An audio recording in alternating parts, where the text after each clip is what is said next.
Bismillahirrahmanirrahim. Esselamu Aleyküm ve Rahmetullah. Kıymetli izleyenler, iftar sevinci başladı. Bugün de Ramazan'ın son birkaç gününü artık yaşıyoruz. Bir yandan aslında iftarı bekliyoruz ama bir yandan biz Diyarbakır'da bulunduğumuz yerde yağmuru da bekliyoruz. Bu hava şartlarında sizlerin karşısındayız. Bugün misafirimiz Peygamber Sevdaları Vakfı Başkanı değerli hocamız Adnan Akgönül hocamız. Hoş geldiniz hocam. Hoş bulduk. Teşekkür ederim. İyisiniz inşallah hocam. İyiyiz. Allah'a hamdolsun. Allah sizden de razı olsun. Aynı zamanda sanatçı kardeşlerimiz var. Rıdvan Kahraman kardeşimiz bizlerle. Hoş geldiniz. Ve Seyfullah'la Abdullah kardeşler de hoş geldiniz. Kıymetli izleyenler, bugün tabii midelerimizin aç olduğu, karınlarımızın aç olduğu iftarı beklerken oruçlu halimizle biraz rızıktan bahsedeceğiz. Helal yoldan rızık kazanma sebepleri, sonuçlarını değerlendireceğiz. Çalışmanın sonucu, kişinin çalışarak bir şeyler elde etmesinin sonucunu konuşmak istiyoruz. Yine Ramazan ayının özellikle içerisinde ki bir ibadet olan fitreler, sadaka ve bilhassa da zekat meselesine de biraz değinmek istiyoruz. Tabii ki toplumsal yönüyle, fıkhi yönünü belki bu program için konuşmayacağız ama toplumsal yönüne bakan kısmına biraz değineceğiz. Aynı zamanda dünya genelinde de bu böyle ama ülkemizde de yaşanan bir ekonomik sıkıntı var. Bunu da biraz ayetler ve hadisler ölçüsünde konuşmak istiyoruz. Biraz tefekkür belki edeceğiz bu anlamda. Kıymetli hocamıza çeşitli sorularımızı soracağız ve biraz üzerinde düşünmeye çalışacağız. Ama her zaman olduğu gibi bir ilahiyle başlamak istiyoruz. Sözü öncelikle Rıdvan kardeşimize verelim. Sonrasında biz başlayacağız inşallah. Buyurun.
gözlerimde bin bir yaşlar. İşte geldim sana Mevlam.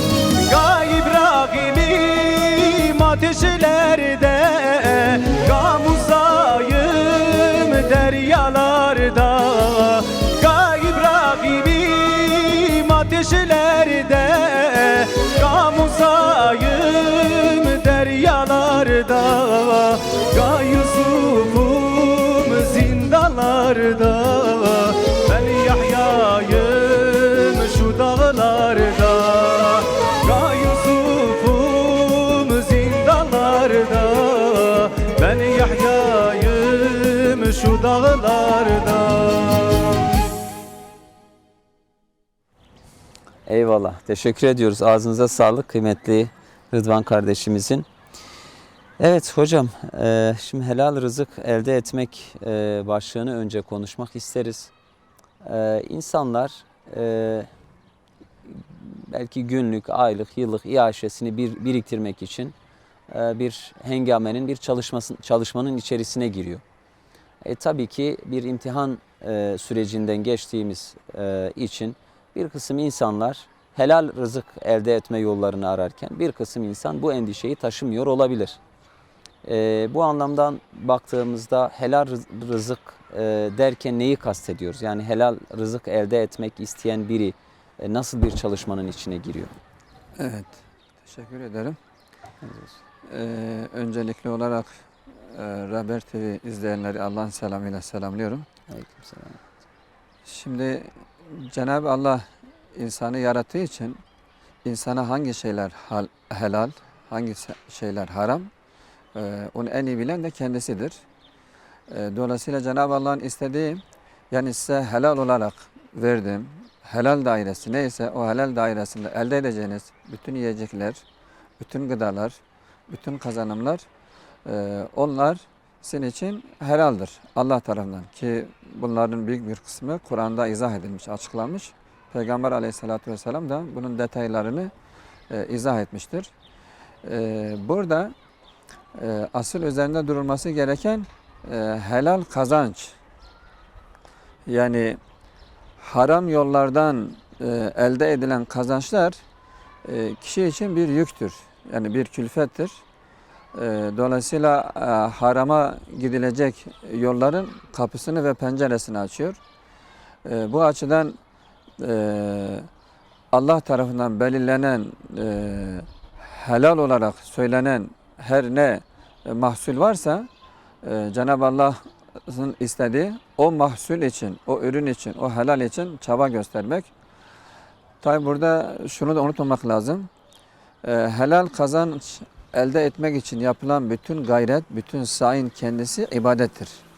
Yani örneğin bir evin reisi, evin geçimini sağlamak için, çoluk çocuğunun iaşesini elde etmek için ter gösterse, ter akıtsa, zahmet görse, çaba gösterse, bütün bu çabası, vermiş olduğu enerji hepsi ibadet hükmündedir.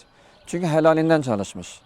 Yani başkaları haram yoldan belki çok daha fazla mal ve servet biriktirirken ama kendisi harama bulaşmadan helal dairesinde kendi çoluk çocuğunun, ailesinin geçimini sağlamak için ter döküyorsa, zahmet çekiyorsa bu da aynen diğer ibadetler gibi, yani namaz gibi, oruç gibi, sadaka vermek gibi ibadet hükmündedir. Bu şekilde değerlendirmek gerekiyor. Şimdi insanların çoğu kısa yoldan fazla servet elde edelim hesabıyla hareket ettiğinden dolayı harama bulaşıyor. Halbuki burada kanaat sahibi olmak lazım. Yani Cenab-ı Allah bir insana kendi takdirinden neyi kısmet buyurmuşsa onunla yetinmek helal dairesinin temel ölçülerinden biridir. Yani bir kişinin gözünün doymaması, daha çok şey elde edeyim, malım daha fazla olsun hesabıyla hareket edeyim düşüncesiyle helal ve harama dikkat etmeden attığı adımlar onun hayatını tamamen alt üst ediyor, dengeleri bozuyor. Helal ve haram karıştığında bu onun fikriyatına, onun davranışlarına, onun ve hal ve hareketlerine de bir şekilde etki ediyor. Yani çünkü helal lokmanın tesiri dilde sözcüklerle kendini gösteriyor. Gözde bakışta kendini gösteriyor. Kulakta hak söze, doğru söze kendini vermeye biçimde kendini gösteriyor. Ama boğazdan helal lokma, haram lokma girdiğinde ise bu vücuda, ete, kana bulaşıyor. Dolayısıyla huy ve karakterde de kendini gösteriyor. Artık haram lokma yiyen kişide bir ölçü kalmıyor. Tavırlarında da, hareketlerinde de bir denge kalmıyor. Onun için sanki her şey mübahtır anlayışıyla hareket ediyor. Böyle bir şahsiyette hilekarlık gün yüzüne kendi vurabilir. Yalan ve dolandırıcılık kendi alenen gösterebilir. Ama helal yoldan kazanan kişi ise bu konuda çok hassastır. Allah'ı dikkate alır. Cenab-ı Allah'ın razı olmadığı bütün iş ve işlemlerden, eylemlerden kendini uzak tutar. Helal ve haramın ölçütünü Allah belirlemiştir. Yani Allah belirlemiş. şunlar helaldir, bunlar haramdır. Kainatın sahibi olduğuna göre bu kabulümüzdür. Fakat işte sosyal hayata, dünyevi hayata baktığımızda aslında helalin ve haramın hem bireysel hem toplumsal da faydalarını görüyoruz. Yani harama bulaşan bir insan, haram yoldan bir şeyler elde etmek isteyen bir insan mutlaka birilerine zarar veriyordur. Birilerinin hakkına giriyordur. Bir şekilde bir başka insana zarar veriyordur. Helal yoldan kazanç elde eden insan herhangi bir kimsenin hakkına herhangi bir tecavüz, hakkına herhangi girme olmuyordur. Evet. Yani bu ölçü de aslında insanın tefekkür etmesiyle de ortaya çıkıyor. Yani orada bir denge söz konusu. Evet. Şimdi Cenab-ı Allah bütün insanlara ihtiyaçlarına göre rızkı taksim etmiştir. Evet. Yani vermiştir. Bütün insanların rızkını Cenab-ı Allah veriyor, gönderiyor. Fakat haramlara bulaşan kişi birçok kişinin hak etmesi gereken rızka da mani olmaya çalışıyor. Çünkü kendi hakkından daha fazla olanı elde etmeye çalışıyor. Helal olmayan yollarla gözü doymuyor. Gözü doymuyor. Kendisine yetecek ve onunla iktifa etmesi gereken şeyi kendisi için çok az görüyor. Ve bu nedenle belki onlarca, belki yüzlerce kişinin hakkı olana göz dikiyor ve onları da ellerine almaya çalışıyor. Bunu ne şekilde yapıyor? Haram yollarla yapıyor. Evet.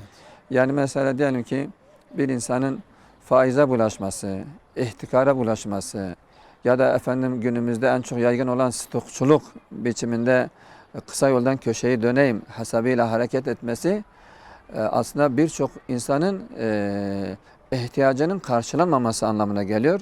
Birçok insan bundan dolayı mağdur oluyor, sıkıntı yaşıyor. O nedenle Cenab-ı Allah yani helal dairesini izah etmiş, anlatmış. Demiş ki bu helal olanla yetinin. Siz helali bırakıp da gözünüzün doymayacağı bir biçimde harama yeltenirseniz, bununla kendinizi avutmaya, kendinizi rahatlatmaya çalışırsanız aslında siz de rahat etmezsiniz. Çünkü birçok insanın hakkına girmiş olursunuz, neticede dengeyi bozmuş olursunuz. Bu dengesizlik de insanlar arasındaki düşmanlığa, kine, nefrete kapı aralıyor. Yani düşünebiliyor muyuz? Onlarca insanın elde etmesi gereken rızık, nimet, imkanlar, mal veya servet 3-5 kişi tarafından haram yollarla onlardan engellenmeye çalışılırsa, ihtiyacı olan insanlar engellenmeye çalışan kişilere karşı bir kin ve nefret, düşmanlık duygusu beslemezler mi? Tabii ki beslerler. Dolayısıyla bu da şeytanın arzuladığı en büyük amaçlardan biriydi. Neydi? Hani Cenab-ı Allah da diyor ki, o istiyor ki aranızda düşmanlık yaygınlaşsın. Evet. Bundan dolayı bazı şeyler sonuçlarıyla ele alınması lazım. Yani harama bulaşan kişi sadece kendisini mutluluğunu düşünmemesi lazım. O haramla elde ettiği servet ve mal akabinde gerisinde birçok insanı mağdur ediyor. Bundan dolayı toplumsal bir huzursuzluk meydana geliyor. Bazı aileler bunalımlara, buhranlara düşüyor ve bu toplumsal dengeyi sarsacak kargaşalıklara, kavgalara, düşmanlıklara neden oluyor. O nedenle Cenab-ı Allah ta baştan bunun önlemini almamızı istiyor. Diyor ki Evet. siz baştan sizin için belirlediğimiz helal rızıkla yetinin, onunla iktifa edin. Helal rızık, helal dairesi sizi mutlu etmek için, sizin dünyevi geçimini sağlamak için aslında sizin için yeterlidir. Siz açgözlülük yaparak haramla başka şeyler tevessül ederseniz bunda hem kendi huzurunuzu hem de toplumun huzurunu bozmuş olacaksınız. Aynı cümle içerisinde kullandığınız aslında yetinme ve doymama. Evet. Yetinme ve doymama kavramları bize helal rızık ve haram yollardan rızık elde etmenin aslında çok açıklayıcı iki sebebidir. Yani bugün dünyanın işte ekonomi diyelim ki pastasının yarısından fazlasını birkaç aile, birkaç maldar, zengin aile yerken diğer kalan pastanın tümünü diğer insanlar yemek zorunda. Aslında yani dünya işte beslenme, sağlık ve diğer insanların ihtiyaçları anlamında yetersiz değildir. Niye insanlar aç kalıyor o Evet, zaman? aynen. Yani Cenab-ı Allah demin bahsettim ya, her insana yetecek kadar rızık ihsan ediyor. Yani gönderiyor. Hatta fazlasıyla veriyor. Yani Allah insana gerçekten merhametlidir. Yani onun lütfunun haddi hesabı yok. Öyle ikramlarda bulunuyor ki insan bunun şükrünü eda etmeye çalışsa yapamaz. Mümkün değil. Yani bazen Cenab-ı Allah insanlara yani topluma öyle dersler, öyle ibretler öğretiyor ki yani örneğin diyelim ki uzun süre devam eden bir kuraklık meselelerini düşündüğümüzde aslında bu kuraklıkla Cenab-ı Allah direkt insanları cezalandırmıyor. Kendi nimetlerine, Allah'ın onlara ihsan etmiş olduğu nimetlerin kadir ve kıymetlerini dahi idrak etmeleri için hatırlatıyor. Çünkü insanlar yokluğu yaşadığı vakit varlığın değerini ve kıymetini biliyor. Yani bir şey ortada yokken onun değeri, kıymeti bilinir. Evet. O nedenle zaman zaman işte Cenab-ı Allah insanı açlıkla terbiye ediyor. Susuzlukla terbiye ediyor. Bazen yoklukla terbiye ediyor. Aklı selim sahibi insan, imanın tadına varmış bir mümin bu durumlar karşısında bütün bunlara şahit olduğunda o kendine geliyor. Kendine geliyor ve üzerindeki böyle kendisine bulaşmış, haramdan, yanlış şeylerden bulaşmış bütün o kalıntılardan kendi arındırarak Ya Rabbi ben yani senin ihsanınla, senin lütfunla ancak ayakta durabiliyorum. Kendi sağlık ve sıhhatimi koruyabiliyorum. Ailemin geçimini sağlayabiliyorum veya toplumda diğer insanlarla uygun bir hayatı sürdürebiliyorum sonucuna varabiliyor. İşte bu açıdan yani rızkın da kıymetini iyi bilmek lazım. Yani Allah'ın vermiş olduğu mesela bir kişiye yetecek miktarda olan rızık aslında çok değerlidir. Yediğimiz her bir lokma altın değerindedir. O boğazımızdan geçen o helal bir lokma, iki lokma bizim için bir gıda oluyor, enerji oluyor, kan oluyor, oksijen oluyor. Yani bir şekilde hayatımızın devam etmesi için lazım olan bütün şartları sağlıyor. Bu gözle bakmak lazım. Ve o gözle bakıldığında yani normalde nefsimizin bize az olarak göstermiş olduğu şey aslında çok büyük bir nimettir. Yani örneğin biz oksijeni teneffüs ediyoruz. Nefes alıp veriyoruz. Yani aldığımız her bir nefes çok değerlidir, çok kıymetlidir. Hani günümüzde teknolojide geliştiği için her birimiz nefes darlığı çeken insanlara şahit oluyoruz. Astım hastası, koa hastası olan insanlar var. Onlar da normalde akciğerleri var, soluk boruları var.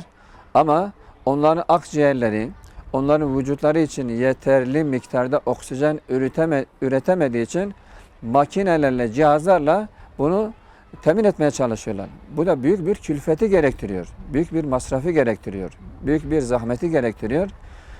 Bu durumlar karşısında elde ettiğimiz nimetlerin aslında çok büyük bir nimet olduğunu idrakine vararak onunla iktifa etmek, onunla yetinmek, onu Allah'ın bir lütfu olarak görüp o şekilde değerlendirdiğimizde harama bulaşma diye bir düşünce, mefkure zihnimizde oluşmaz.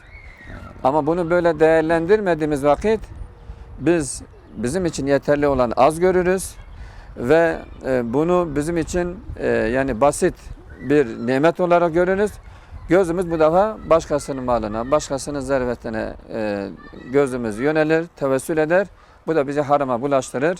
Ondan sonra sonuç olarak dünyamız da berbat olur, ahiretimiz de berbat olur. Eyvallah. İslam'ın bize bahşettiği, Allah'ın bize bahşettiği müthiş bir toplumsal denge unsuru, zekat.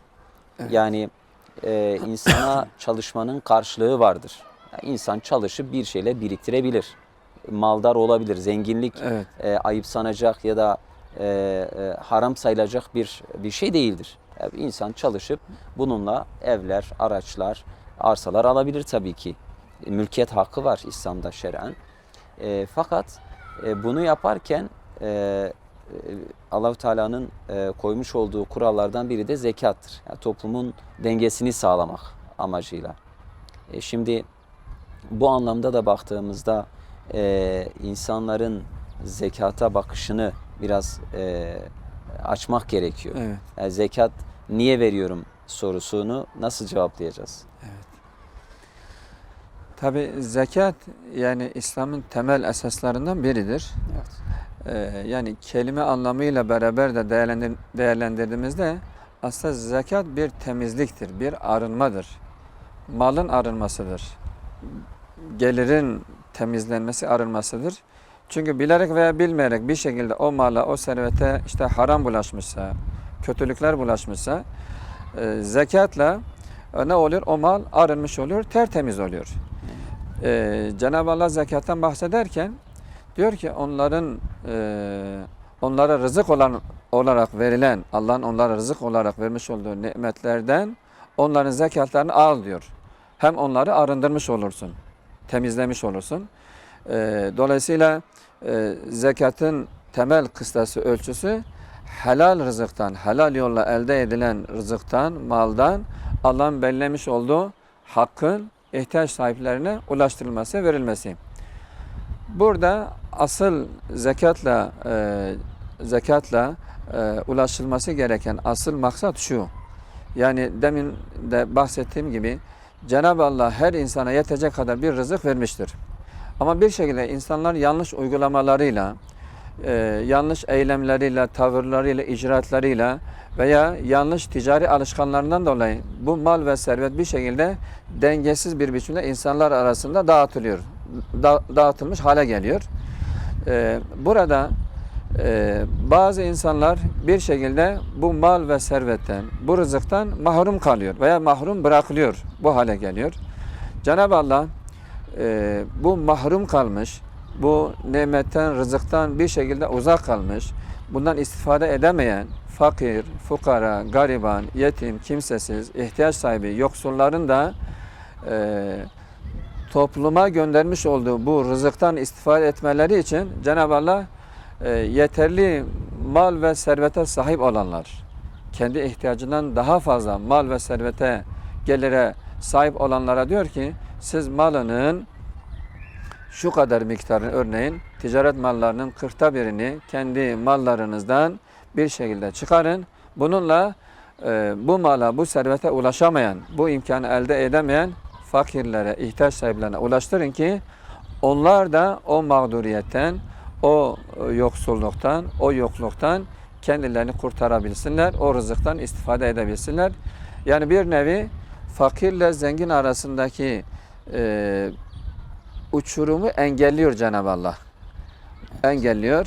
Hem zengin olan kişiye öyle bir idrak veriyor ki yani aslında senin elde ettiğin mal, senin elinin altında bulunan bu mal, bu servet senin değildi. Allah'ın sana bir ikramıydı. Sana olan bir lütfuydu. Bir şekilde Allah sana rızık olarak verdi.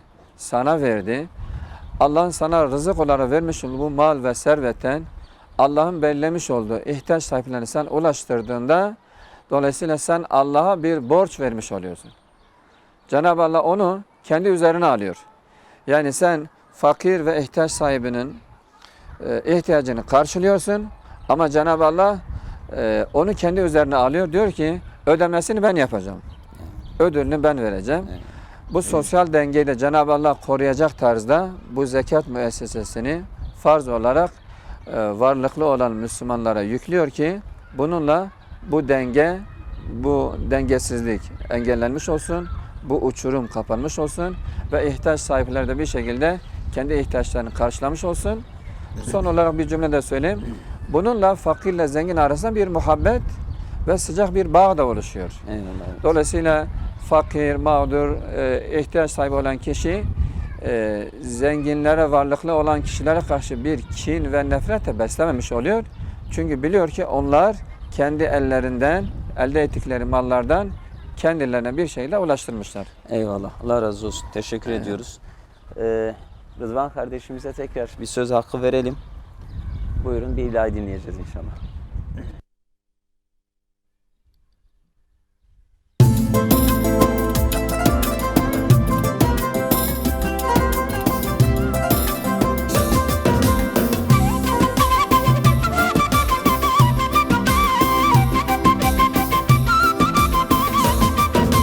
Allahümme salli ala Muhammed Nebi risale şefi'il ümmet Allahümme salli ala Muhammed Nebi risale şefi'il ümmet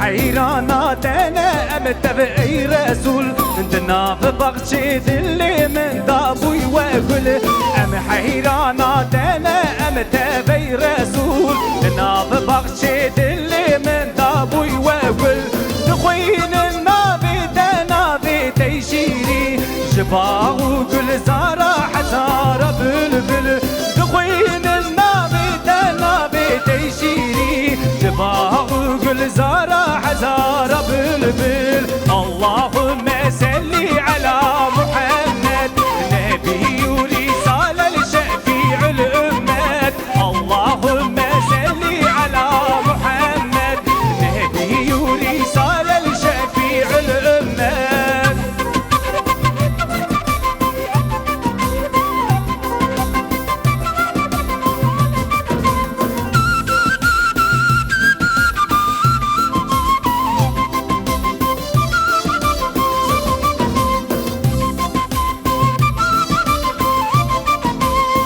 باغو كل زارة جدي دنقي خوش شهرورو بالبلاد دبونا دلغش باغو كل زارة جدي دنقي خوش شهرورو بالبلاد دبونا دلغش دخوين ديلوك ديلان عشق محمد بونا دي نهار دخوين ديلوك ديلان عشق محمد بنادي نهار اللهم صل على محمد نبي ورسالة لشفيع الأمة اللهم صل على محمد نبي ورسالة لشفيع الأمة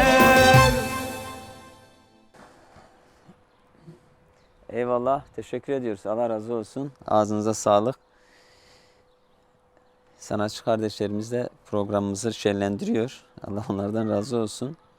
Kıymetli hocam, tabi zekat farz olarak varlıklı ve o ölçülere göre mal sahibi insanlara emredilmiş bir ibadettir. Ama tabi bununla da yetinmemiş Allah Teala. Sadaka, infak, fitre ve diğer malla yapılan ibadetler de var. Yardımlaşmayı, dayanışmayı, ekonomik dengeyi sağlama adına. Ramazana has olan fitre var örneğin. Sadaka var, 12 ay verilebilecek, 365 gün verilebilecek. Bunlara da birkaç cümleyle belki değinebiliriz. Tabii şimdi farz olan zekat hayrın en azıdır, yani limittir. En Evet. az limiti. Ama infak dediğimiz ya da sadaka dediğimiz ibadet ise çok daha geniş. Çok daha geniş kapsamlıdır. O her zaman icra edilebilecek bir ibadettir. Örneğin Ali İmran suresinde bir ayet Peygamber aleyhissalatü vesselama indiği vakit Nestağfirullah len tenalul birre hatta tunfiku mimma tuhibbun. Sevdiğiniz şeylerden infak etmedikçe iyiliğe erişmiş sayılmazsınız. Şimdi sevdiğiniz şeyleri Allah yolunda infak etmek, yani harcamak. Bu kişinin en sevdiği bir evi de olabilir, arabası da olabilir. Efendim çok değerli bir arazi parçası da olabilir. Ki bu ayet indiğinde müfessirler bu ayetle ilgili açıklamalardan bahsederken sahabelerden biri bu ayeti duyduğu vakit Peygamber aleyhissalatü vesselam'a der ki Ebu Talha Hazretleri, ey Allah'ın Resulü, yani bu ayet tamam Cenab-ı Allah tarafından nazil oldu. Fakat bu ayet bize sesleniyor. Bize diyor ki neyi seviyorsanız onu verin. Ben hemen şimdi düşündüm, taşındım. En çok neyi seviyorum? Benim işte Medine'de çok sevdiğim bir hurma bağım var, hurma bahçem var. Ben onu çok seviyorum. O zaman eğer Allah diyor sevdiğinizi verin diyorsa ben onu verdim ey Allah'ın Resulü. Ki o günün şartında Medine'nin en böyle gözde, herkesin böyle iştahla hoşlandığı, sevdiği bir bahçeden bahsediyoruz. Yüzlerce ağacı var, hurma ağacı, efendim gölgeliği var, suyu var, her şeyi var. Verdim ey Allah'ın Resulü. Hemen koşuyor gidiyor bahçeye. Hanımı bahçede. Kendisini çağırıyor. Gel gölgeli oturalım diyor. Temizledik. Hayır diyor. Bu bahçe artık benim değil diyor. Neden? Diyor ki ayet indi. Cenab-ı Allah dedi ki sevdiğiniz şeylerden infak etmedikçe, vermedikçe iyiliğe erişmiş sayılmazsınız. Ben de iyiliğe erişmek istiyorum. İyilik sahibinden olmak istiyorum. Ve bu hurma bahçesini çok sevdiğimi düşündüm. Allah Resulü'nün huzurunda ilan ettim ki onu Allah için verdim. Hanımı da diyor ki çok güzel yapmışsın, ne iyi etmişsin diye onu takdir ediyor. Evet. Yani bu şekilde vermek, harcamak, Allah için vermek. Tabi bunun kapısı açık. Dolayısıyla Peygamber aleyhissalatü vesselam zamanında ve sonraki zamanlarda bu iyilik yarışına girenlerin o cehd ve gayretlerinden dolayı toplumdaki birçok sorun, mağduriyetler, sıkıntılar giderilmiş. Bu yarışta herkes önde olmaya çalışmış. Tabi bu hayır yarışının yolları çok. Zekat bir taraftan, sadaka bir taraftan, infak bir taraftan. Diğer taraftan da Ramazan ayına has fitre söz konusu var. Fitre her insanın yıllık hayat bedelidir. Hayatta kalma bedelidir. Yani Cenab-ı Allah bu yıl bana hayatta kalma imkanı verdi, lütufta bulundu. Onun karşılığı olarak, bedel olarak bir fitre veriyoruz. Bununla bir nevi o hayat hakkının karşılığını vermiş oluyoruz. Yani cüz'i görünüyor, az görünüyor ama Allah tarafından çok takdir edilen bir ibadet. O nedenle küçük büyük denmeden kişi başı, yani yaşayan her bir insanın bir hayat hakkı bedeli olarak fitre veriliyor. Bu fitrelerle bile birçok fakir, birçok ihtiyaç sahibi kendi ihtiyaçlarını karşılayabiliyor ve Ramazan bayramına böyle sevinçli olarak girebiliyor. Bunlar da ihmal edilmemesi gereken ibadetler. Tabi bunların bütün hepsinin temel esası, temel yapısı ne? Hayırda yarıştır. Cenab-ı Allah Kur'an'da bahsettiği gibi festabikul hayrat diyor. Hayırlarda yarışın, iyiliklerde yarışın. Yani iyilik yolları çok, sınırlandırmıyor. Diyor ki işte azı bu kadar zekat, azı işte fitre. Ondan sonra kimin elinden ne gelebiliyorsa hayırda yarışın. Hani Tebük seferi öncesinde Peygamber aleyhissalatü vesselamın sahabeleri bu anlamda davet etmesiyle ne yaptılar? Onlar yarıştılar. Kimisi malının hepsini verdi, kimisi yarısını verdi, kimisi bir avuç verdi. Kimin elinden ne geliyorsa bunu yaptılar. Ama her biri katkı sundu. Cenab-ı Allah bu anlamda kapıyı açık tutuyor. Diyor buyurun kendi cömertliğinizi, kendi ihsanınızı gösterin. Artık burada asıl görev bizlere, biz Müslümanlara düşüyor. Bu kapı açıksa, bu davet Allah tarafından yapılmışsa bize düşen görev bu davete icabet etmek, elimden ne geliyorsa onu ortaya koymak. Tabi zekat farz olduğunda veya sadaka ve infak aynı zamanda fitre gibi mal ile yapılan ibadetler sahabelere duyurulduğunda siz daha iyi bilirsiniz. Yani sahabe bir şekvayla, bir şüpheyle bakmamış. Yani hemen anında uygulamaya koymuş. Ya bunu bir minnet sebebi veya bir zoraki bir şeyle vermemiş. Evet. Elbette ki o dönemde de yine bu ibadete yanaşmak istemeyenler olmuştur. Dolayısıyla bu ibadetlerin yerine getirirken de insanın, Müslümanların hangi bilinçle hareket etmesi gerektiği de konuşulması gerekiyor. Ya böyle zoraki, ya işte ben şunu versem mal azalacak, şu 10 torbanın biri gidecek, şimdi ne yapacağım diyecek muhtemelen nefis bize. Yani Cenab-ı Allah'ın tabiriyle sadakalar malı azaltmaz. Evet. Yani Peygamber Aleyhisselatü Vesselam da söylüyor. Sadakalar, zekat, infak bunlar mala bereket katıyor. Hem Allah'ın emri olduğu için bazı hasletler kazandırıyor. Mesela şimdi biz diyoruz ki bazı insanlara cömert diyoruz. Bir insanın cömertliği nasıl anlaşılıyor? Vermesiyle anlaşılıyor. Değil mi?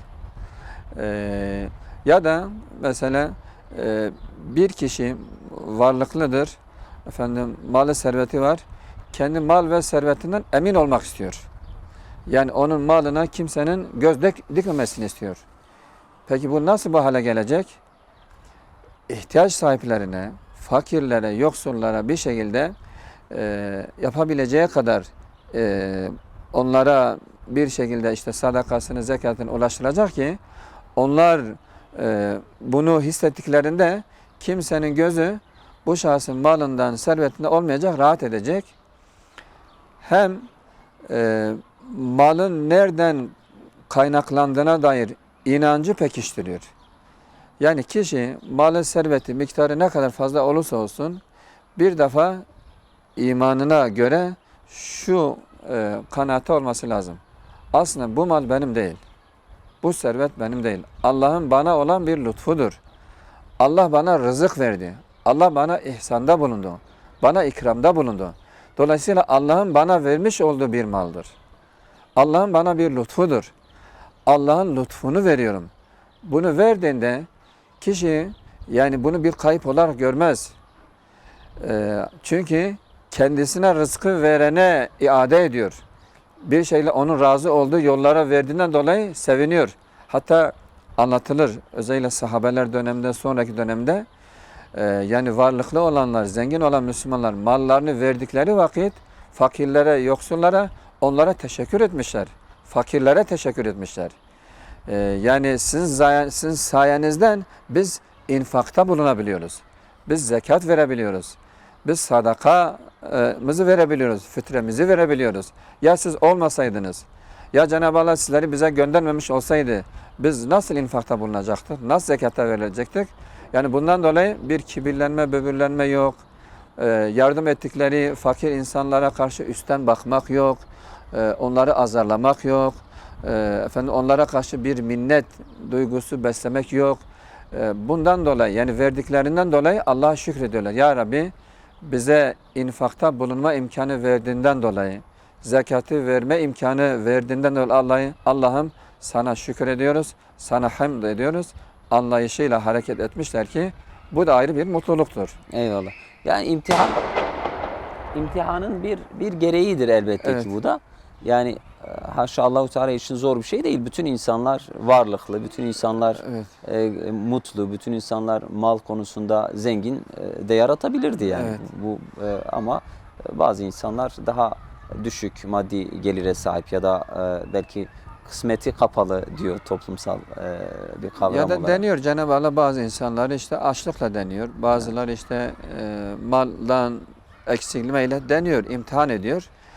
Acaba bu insan işte malı serveti azaldığında bu bana ibadeti, kulluğu unutur mu? Bana yalvarmayı unutur mu? Beni hatırlar mı? Cenab-ı Allah deniyor. Kimisini malla deniyor, servetle deniyor, kimisini yoklukla deniyor. Bu Allah'ın bir imtihanıdır. Herkes kendi imtihanı ölçüsünde bazı şeylerden mesuldür. Evet. Kıymetli izleyenler, bir araya gideceğiz biraz sonra. Tabii bayram yaklaşıyor. Bu tarz sürprizlere de artık hazır olmak gerekiyor. Biraz önce bir ses duyduk etrafta. Çocuk.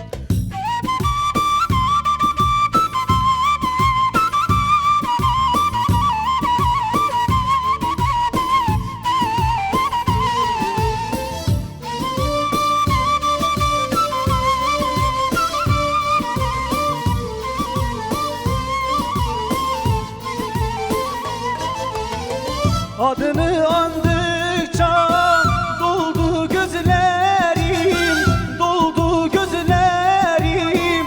Adına kurbanım ya Resulallah. İsmini yazmışım derinlerine, ismine kurbanım ya Resulallah, ya Habiballah. Aramızda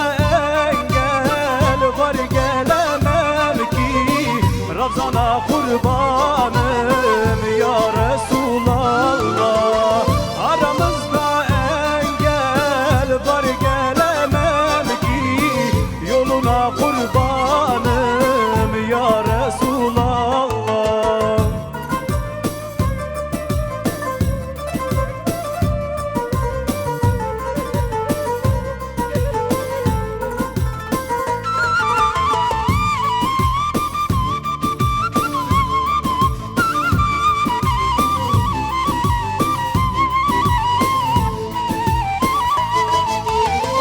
Adını uğruna gönlümü verdim, gönlümü verdim. Bu aciz bedeni yoluna serdim. Sürüne sürüne kapına geldim. Adına kurbanım ya Resulallah, ya Habiballah. Aramızda var, gelemem ki Ravzana kurbanım ya Resulallah. Aramızda engel var, gelemem ki yoluna kurbanım ya Resulallah.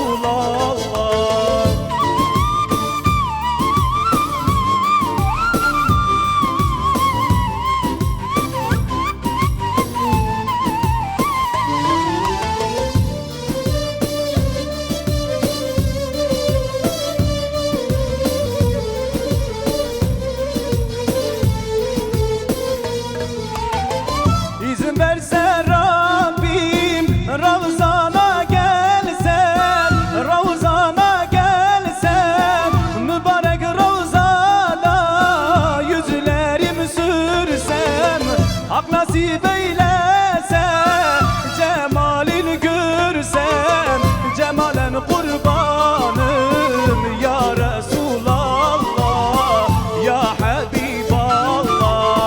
Aramızda var, gelemem ki yoluna kurbanım ya Resulallah. Aramızda engel var, gelemem ki Ravzana kurbanım ya Resulallah. Teşekkür ediyoruz. Allah razı olsun Rıdvan kardeşimizden. Kıymetli izleyenler, iftar sevincine devam edeceğiz. Son birkaç dakika daha konuşacağız inşallah hocamızla. Bugün genel anlamda helal rızık elde etme, sadaka, infak, zekat kültürünü konuştuk. Hocam, özellikle son belki pandemiyle beraber başlayan, evet tarihe baktığımızda dönem dönem ekonomik krizler oluyor. İşte bu döneme has değil ama yine bir ekonomik darboğazdan geçiyor milletimiz. Şimdi kurulan bir küresel ekonomik sistem var. Bu sistem zenginleri çok zengin, fakirleri çok fakir ediyor. Aradaki uçurum var. Bir de ürünlere ulaşmada arz talep meselesi var. İşte zamlar, bugünkü tabirle işte bir ürüne gelen zam diğer ürünlere de sirayet ediyor. İşte bahsettiğiniz konuşma içerisinde stokçuluk. Bunlarla hem zekat, sadaka ve diğer yardımlaşma kültürünü de yan yana koyarsak, insanların bu ürünlere ulaşmadaki açgözlülüğü veya kanaatkarlığını da değerlendirirsek ne diyeceğiz bugünkü toplumun haline? Evet. Şimdi Cenab-ı Allah'ın tarih boyunca uygulamış olduğu bir sünneti var. İnsanlar kendilerini düzeltmedikleri sürece Cenab-ı Allah da onların halini düzeltmez. Yani Cenab-ı Allah insanlardan bir adım atmasını istiyor. İyiliğe doğru, hakka doğru, Allah'ın emirlerine yönelmeye doğru adım atmalarını istiyor. Diyor ki Cenab-ı Allah, siz kendi üzerinize düşen görevi yapın. Hayırlı işlere bir el atın. Kendi asli vazifenizi yerine getirmeye çalışın. Doğru olun, dürüst olun. Hak yolunda adımlarınızı atın. Ben size kolaylık sağlayacağım. Sizin üzerinizdeki böyle kara bulutları dağıtacağım. Varsa üzerinde bir zulüm, zorbalık varsa o zulüm ve zorbalığı üzerinizde def edeceğim. Varsa üzerinde bir sıkıntı, üzerinize o sıkıntıyı gidereceğim. Şimdi günümüzde de umumi yaygın olan bir ekonomik sıkıntı var. Aslında bu bir imtihandır. Büyük bir musibettir. Aynı zamanda büyük bir beladır. Çünkü yaygın olan bir durumdur. Yani böyle kısmi, sınırlı olarak birkaç aileyi, birkaç mahalleyi etkileyen bir durum söz konusu değil. Yani bütün şehirlerde, belki birçok ülkede kendi etkisini gösteren bir ekonomik darboğaz var. Bir yokluk var. Hatta bir çaresizlik var. Nice ülkelerin bile altından kalkamayacağı bir tıkanıklık var. Bir sorun var. Tabii bunun değişik nedenleri var. İşte pandemi benzeri şeyler söyleniyor. Onların bir şekilde etkisi var. Fakat asıl etki kaynakların hak ölçüsünde kullanılmaması, tüketilmemesi, var olan gelirlerin, imkanların belli sınıftaki insanlar için seferber edilmesi ve toplumun genelinin ihtiyaç duyduğu mal ve ürünlerin bunlardan uzak tutulmaya çalışması, bir bencillik duygusunun zirve yapması. Yani benim adamım, benim akrabam, benim yakınım veya benim partizanım, benim fikirdaşım anlayışıyla sadece belli yapıdaki insanların rahat etmesi için bir çaba ve gayret gösterilmesi anlayışı söz konusu. Ve özellikle mal ve servetin belli kesimler tarafından böyle biriktirilmeye çalışılması ve özellikle daha fazla gelir elde etmek için, daha fazla para kazanmak için bunun stoklanması, saklanması adımları var, durumları var. Bütün bunlar hepsi de umumi olarak topluma büyük bir musibet, büyük bir bela olarak yaygınlaşıyor. Bundan kurtulmanın yolu, çaresi en başta bir, günahlara bulaşmış bütün insanların konumu ne olursa olsun, ister yönetici, ister zengin, ister fakir, ister memur, ister amir, herkesin günahlardan dolayı tövbe etmesi. Yani söyleniyor işte şu kadar arazide tarım ekilsin, şu kadar ürün tohumu atılsın, ekilsin, çaba gösterilsin. Bütün arazilerin hepsine tohum ekilse, her yer didik didik böyle eşelense, kazılsa, ürün yelpazesi geniş tutulsa bile eğer insanlar mevcut günahlarından, kötülüklerinden vazgeçmezlerse, tövbe etmezlerse yine bu durum düzelmeyecek. önce bir tevbe ve istiğfarla yönelmeleri gerekiyor. Bunun sebepleri de olacak. Mesela yağmur yağmıyor. Yağmur Değil mi? yağmıyor. Yani birçok sıkıntı var. Başka sıkıntılar da var. Yani insanlar arasında büyük bir uyumsuzluk var. Büyük bir güvensizlik var. Herkes bir diğerini suçluyor. Yani dürüst insan neredeyse bulunamayacak bir hale geldi. Bütün bunlardan umumi olan bir beladan bahsediyoruz. Kurtulmanın yollarının başında umumi bir tövbe, istiğfar, Allah'a yöneliş, Allah'a yalvarma, yakarma. İkincisi, herkesin imkanı olan, kimin elinde ne geliyorsa helal yoldan rızık temin etme anlayışına gitmesi lazım. Yani var olan haram yollardan el ve etek çekilmesi gerekiyor. Özellikle varlıklı olanların, zengin olanların haram yollarla mal elde etme, biriktirme yarışı var ya, bu yarış aslında toplumu bitiriyor. Bir an önce bu huylarına vazgeçmeleri gerekiyor. Çünkü elde ettikleri mal ve servet öbür dünyaya taşınmıyor. Hepsi burada kalıyor. Yani bu idrakla hareket edecekler, akıllarını başlarına alacaklar. İnsanlar birbirlerine karşı duydukları kin ve nefret duygularını bırakacaklar. Hasetle, kinle, nefretle hareket etmeyecekler. Kardeşane, kardeşlik ruhuyla hareket edecekler.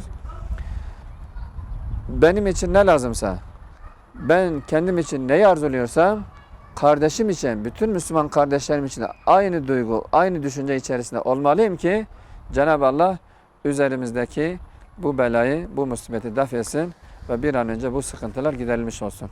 Allah razı olsun. Allah hayrınızı kabul etsin. Eyvallah. Peygamber Sevdaları Vakfı Başkanı kıymetli hocamız Adnan Akgönül misafirimizdi bu akşam. Programımızı burada noktalayalım bir ilahiyle.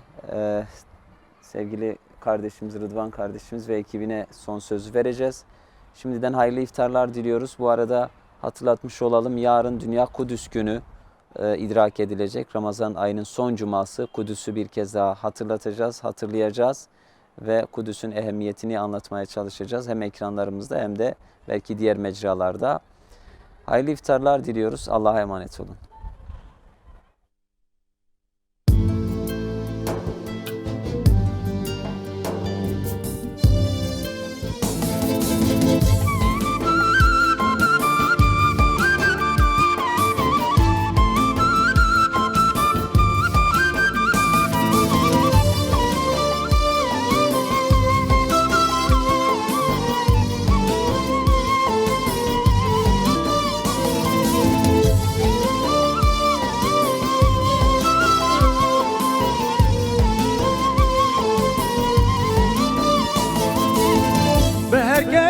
شیرینه جویرا خمر بینه به هر کس شیرینه جویرا خمر بینه خدا زانه و دبینه دل ما ترحبینه خدا زانه و دبینه دل ما ترحبینه رسول الله محمد حبیب الله محمد نبی الله محمد گل جان ما احمد رسول الله محمد حبیب الله محمد نبی الله محمد گل جان ما احمد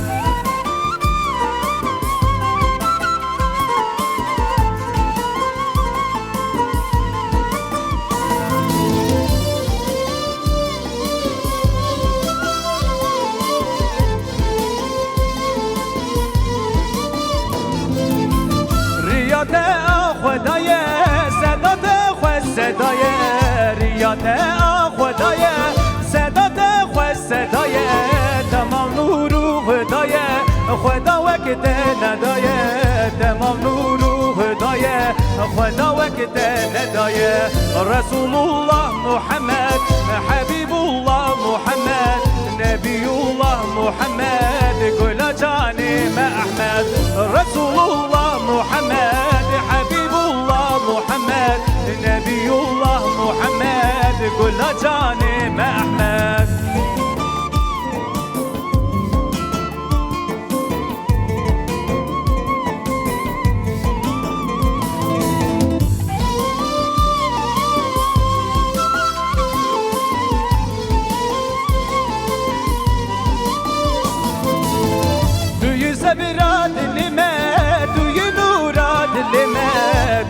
sevra dilime Düğü nura dilime Düğü dura dilime Gülizara dilime Düğü dura dilime Gülizara dilime Resulullah Muhammed Habibullah Muhammed Nebiyullah Muhammed Gül canım Ahmed Resulullah Muhammed Habibullah Muhammed Nebiyullah Muhammed Gül canım Ahmed